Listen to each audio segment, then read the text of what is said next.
Alright, it's time for the second mission.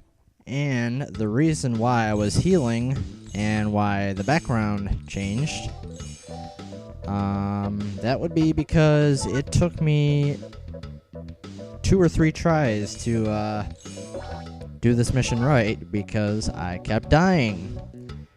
And when you're trying to show off, that can't happen. So I had to edit most of it out. Until I won, that is.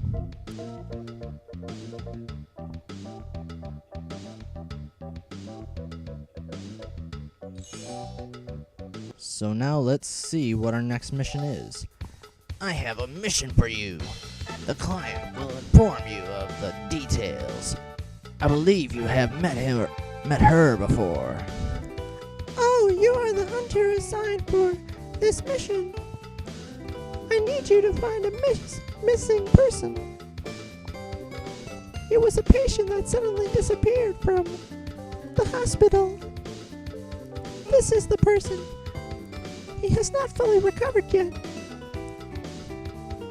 The only information I have for you is that he was last seen in the dungeon. We have no idea if he is still alive or not. Please, find him and bring him back to me.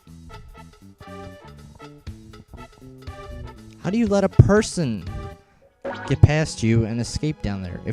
Especially if he's injured, it's not like he's gonna just run down there. What kind of hospital is this?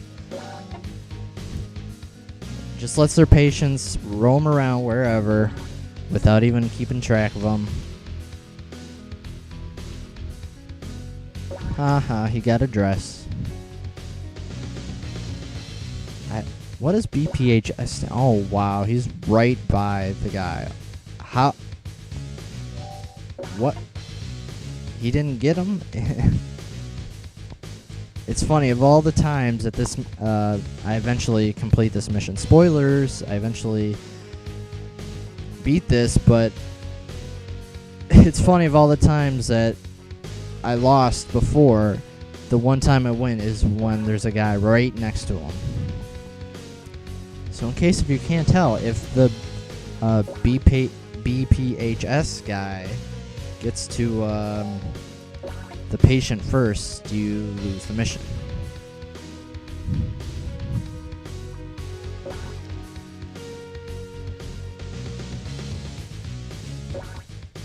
Listen to that heavy guitar riff. Another thing I love about this game, awesome background music. Only 3 songs, but I don't get tired of a single one.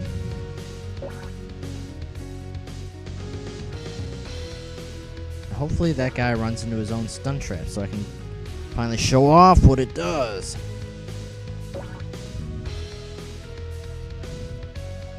I'm trying to show off this game and I can't really talk about it much if nothing happens. Those flags are kind of useless. You get a bonus score for them, but that only matters if you're doing a non-mission. And what that is if you complete a mission and you don't level up, you can just keep going back to the dungeon to get random items, and depending on your score, you get first place, second place, third place, or fourth place. The score, usually if you want a higher score, you get more items, but you can also pad it a little bit by getting some flags. Other than that, they really don't do much unless you get a 6. If you get a 1, it activates a trap, which really sucks. Let's defend against Rad because he's a jerk and we hate Rad. Because whenever Rad gets doubles, he takes away all your cards.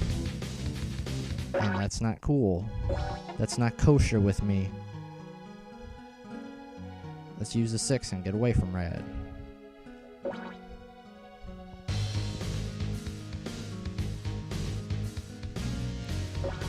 And all these items do have a purpose because you can identify them later on and find out what they are. All the discs are backgrounds. So the one background I had earlier, and then I changed it to the nurse background. You get those from the discs. You have to identify them first, otherwise you don't get them. And most of the other ones are pretty useful, actually. There's a lot of ones which don't have any purpose at all. Mostly the books. The books don't have a purpose. Some random items don't have a purpose, but the weapons raise your attack. There's other things that raise your defense or your movement, and so on and so forth. A lot of helpful items. And Red is catching up to me, and I really don't want to get that box because then I'm trapped in.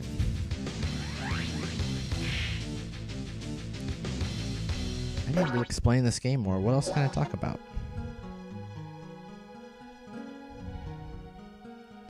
Other than getting 1 cards when I need anything but 1s to get away from Rad.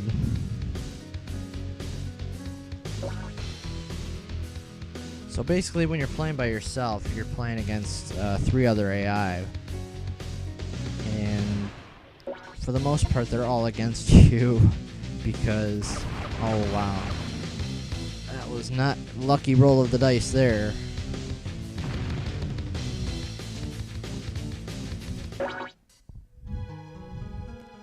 Feel like I'm in Yu-Gi-Oh! Go, dice roll!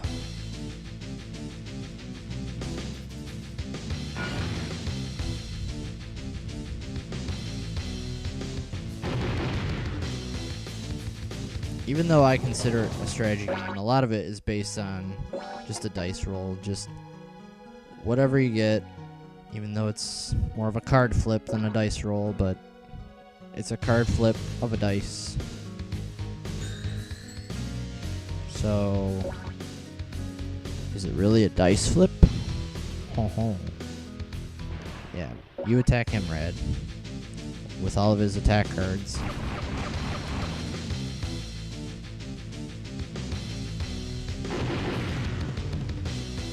So the numbers on the cards...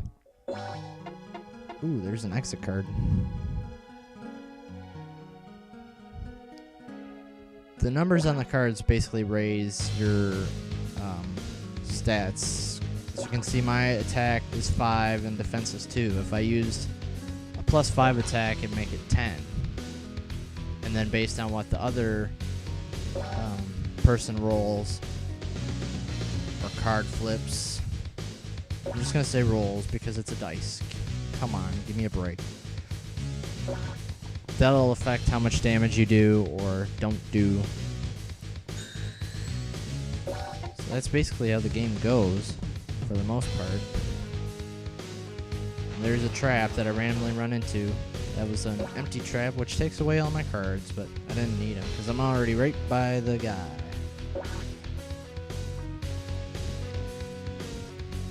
You know, for a patient that runs all the way through whatever crappy security they have at this hospital and gets down to the dungeon, he sure doesn't want to move when I'm right next to him. He could easily just walk a few steps to me and I wouldn't have to do anything else for the rest of the match, but no. You just gotta sit there and watch me. It's like, hey, sup? Heard you're coming to rescue me. That's cool. Yeah, thanks a lot, dude. I'm just risking my neck with all these PHS guys running around and cyborgs that are trying to kill me for whatever reason. Alright, let's just get him and end it.